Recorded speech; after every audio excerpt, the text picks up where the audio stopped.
లలిత exchange Utsav. పాత నగల అదే బరువుకి కొత్త నగలు తీసుకో. నగల ప్రైస్ లో 20% ఆదా చేసుకోవచ్చు. వెంట చేశారు ప్రజాస్వామ్యము, కంపు కొట్టిపోతోంది దేశం మొత్తము.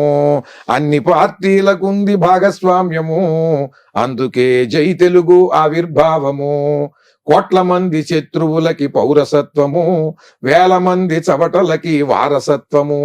భవిష్యత్తు అమ్ముకునే బానిసత్వము, నోరు పైకి లేవని నపుంసకత్వము. మనకెందుకులే అనే మనస్తత్వము, ఆ చేతు హిమాచలం అరాచకత్వము.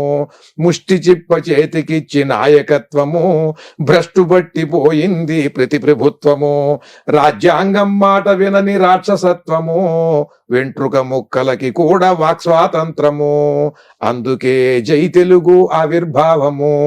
పెంట పెంట చేశారు ప్రజాస్వామ్యము, కంపు కొట్టిపోతోంది దేశం మొత్తము. అన్ని పార్టీలకుంది భాగస్వామ్యము, అందుకే జై తెలుగు ఆవిర్భావము.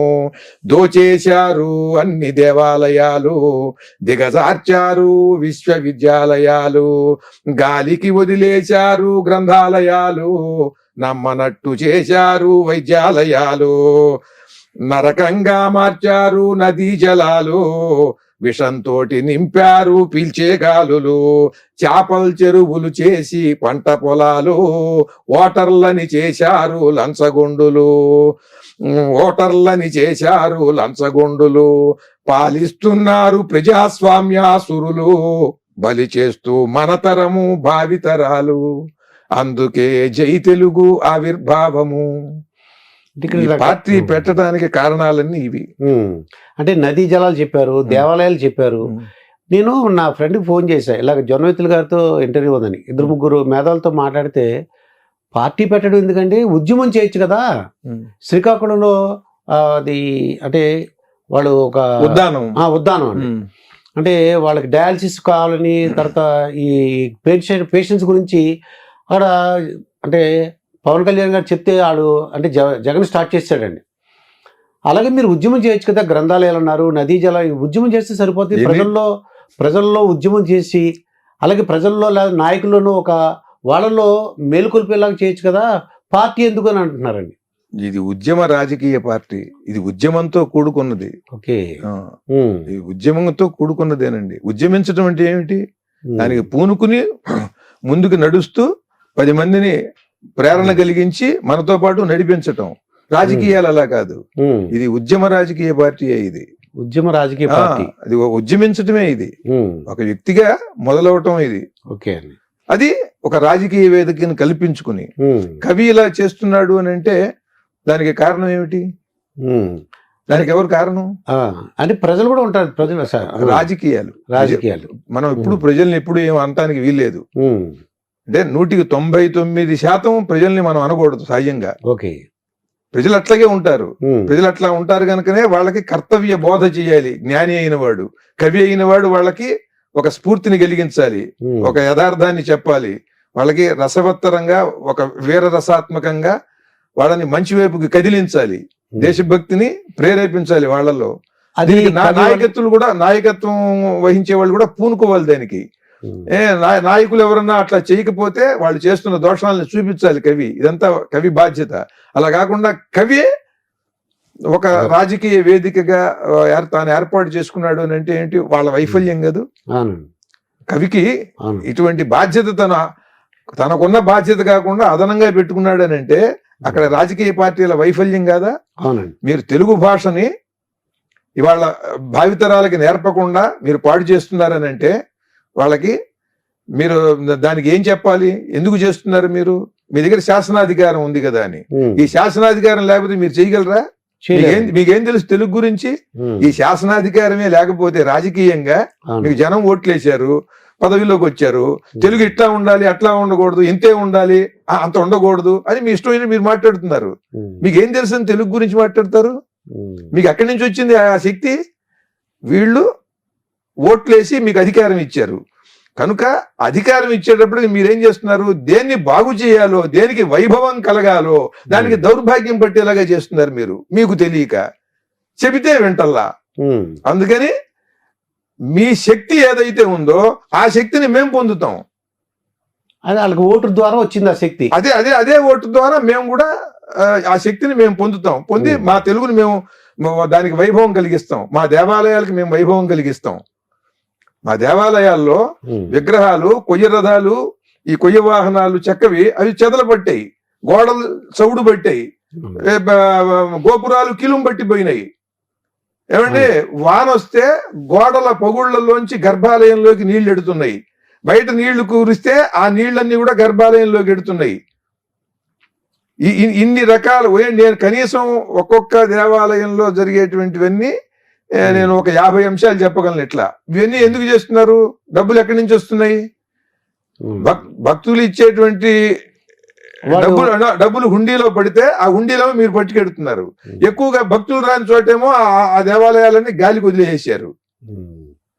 అంటే మీకు కావాల్సింది డబ్బు, దేవుడు కాదు, సంప్రదాయం కాదు, హిందూ మతం కాదు. హిందువుల ఓట్లు కావాలి, భక్తుల ఓట్లు కావాలి, దేవుడికి వచ్చే డబ్బు కావాలి. దేవుడు అక్కర్లా, భక్తులు అక్కర్లా. మరి ఈ రకమైనటువంటి దౌర్భాగ్య స్థితిలో రాజకీయాలు ఉన్నప్పుడు ఒక భక్తుడిగా నేనేం చేయాలి? ఎన్ని భక్తి పాటలు రాశాను, మీరు బాగా గొప్ప పాటలు రాశారండి.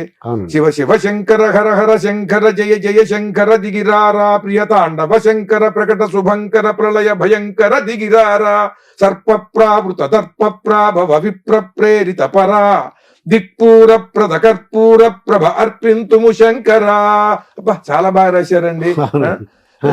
ఏమండి, అందరి బంధువయ్యా భద్రాచల రామయ్య, ఎంత బాగా రాశారండి. మహాకనక దుర్గా విజయ కనక దుర్గా పరాశక్తి లలిత శివానంద చరిత మనసే హారతి శిరిడి శ్రీపతి అయ్యప్ప దేవాయ నమః అభయస్వరూపాయ నమః హరిహర సుపుత్రాయ నమః కరుణా సముద్రాయ నమః నిజ ధీర గంభీర శబరి గిరి శిఖర ఘన యోగ ముద్రాయ నమః పరమాణు హృదయాంతరాళ స్థితానంత బ్రహ్మాండ రూపాయ నమః ఓం అయ్యప్ప దేవాయ నమః.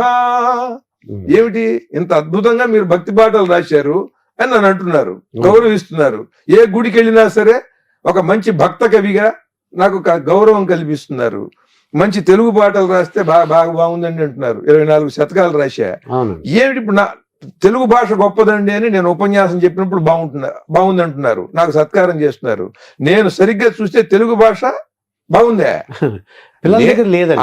నేను నేర్చుకున్న తెలుగు భాష, నేను రాసినటువంటి పాటల్లో తెలుగు భాష బాగుంది. నేను చెప్పే ఉపన్యాసాల్లో పూర్వ కవుల పాటలు, కీర్తనలు, పద్యాలు వాటిల్లో భాష బాగుంది. వాటిని నేను చక్కగా చెబుతున్నా గనక తెలిసినటువంటి వాళ్ళకి బాగుంటుంది. మరి ఈ రసాత్మకమైనటువంటి ఈ భావాలు ఇవి ఈ తరానికి అందాల్సిన అవసరం లేదా? ఈ తరానికి అందేటట్టుగా ఉందా మీ తెలుగు బోధ, ఈ పాఠ్యాంశాలు, మీ నిర్ణయాలు? మరి వీటిని ఎంతమందికి చెప్పాలి, ఎన్నిసార్లు చెప్పాలి? ఎక్కడ చెప్పినా సరే ఒక కవిగా ఏమో బాధపడుతున్నాడండి, ఆయన మాట్లాడుతున్నాడు అనుకుంటారు. కానీ నాలా బాధపడేవాళ్ళు లక్షల మంది ఉన్నారు. ఆ లక్షల మంది కూడా ఓటర్లే.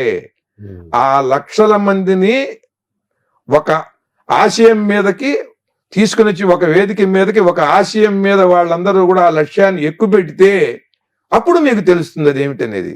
దేవాలయాల్లో భక్తులు ఎంతమంది ఉన్నారు, ఈ దేవాలయాలు వీటి పరిస్థితి చూసి బాధపడేటువంటి భక్తులు ఎంతమంది ఉన్నారు, భాష పరిస్థితి చూసి బాధపడే భక్తులు ఎంతమంది ఉన్నారు, నరకంగా మురికి నీళ్లతో పాచి పట్టిపోయి ఉన్నటువంటి ప్లాస్టిక్ సీసాలు, ప్లాస్టిక్ కవర్లతో కుప్పలుగా తెప్పలుగా తేలుతున్నటువంటి నదీ జలాల మీద నికృష్టంగా ఉన్నటువంటి పవిత్ర నదులని చూసి బాధపడుతున్నటువంటి లక్షల మంది భక్తులు, ఓటర్లు ఎంతమంది ఉన్నారు? వీళ్ళందరూ కూడా కదిలి వాళ్ళ శక్తిని ఓటు రూపంలో చూపించినప్పుడు ఏమవుతారో మీకు తెలిసినప్పుడు మీరు స్పందించి వాటికి న్యాయం చేస్తారు. లేదా మిమ్మల్ని వాళ్లే పంపించేస్తారు, దానికి వచ్చి దాని ప్రక్షాళన చేసి దానికి వైభవం తీసుకొస్తారు. ఆ కదలిక కోసం నేను జై తెలుగు అంటే తెలుగు జాతికి జై తెలుగు భాషకి జై, తెలుగు సంస్కృతికి జై, అలా తెలుగు పరిశ్రమలకి జై, తెలుగు రైతుకి జై, తెలుగు నదీ జలాలకి జై, ప్రతిదీ కూడా స్వచ్ఛంగా ఉండాలి. ఇది ఎందుకని చేయలేరండి? కనుక ఈ దృష్టితో నేను దీనికోసం ముందుకు వచ్చాను.